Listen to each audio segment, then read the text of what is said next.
It is the Azerbaijan Grand Prix this weekend, and it's very close in the constructors' standings between McLaren and Red Bull, and increasingly in the Drivers' Championship. But what is the biggest surprise in F1 this year? Is it McLaren's rise, or is it Red Bull's slump? Last year, Red Bull, they were dominant champions. They won all but one Grand Prix.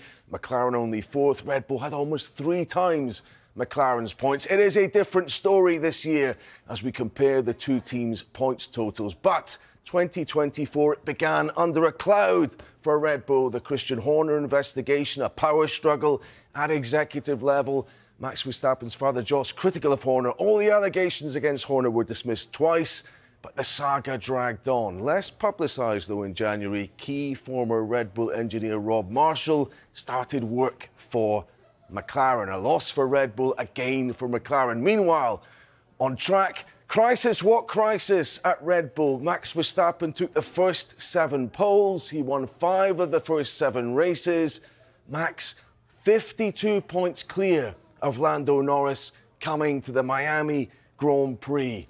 Red Bull 115 points ahead of McLaren after that race. But Miami, a pivotal weekend in the championship. Red Bull design genius Adrian Newey announced he would leave the team.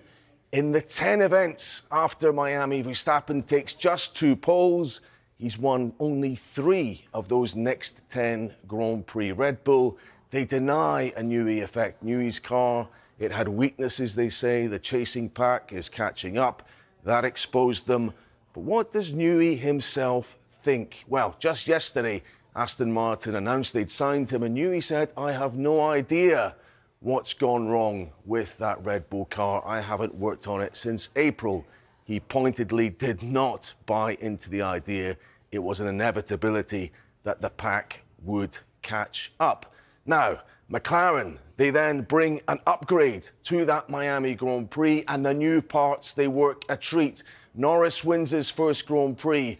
Red Bull, they react with an upgrade of their own, but it fails to deliver. In fact, Mercedes' James Allison, he calls it a downgrade. But now we're into this interesting period in the season where Red Bull's operational excellence, led by Christian Horner, and Verstappen's virtuoso performances, they keep scoring points, although the wins stop after Canada and Spain. Now, Horner, he has to weigh up dropping Sergio Perez in this period. He's scored the fewest points of the top 8 drivers.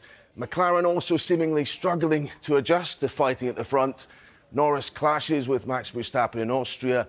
McLaren opt against team orders to favour Norris in the Drivers' Championship. But despite another Red Bull upgrade, McLaren bring one of their own, and Norris demolishes Verstappen at his home race in the Netherlands. So there we are, 8 events to go. If the pattern continues, the Drivers' Championship will be on the line at the final event in Abu Dhabi.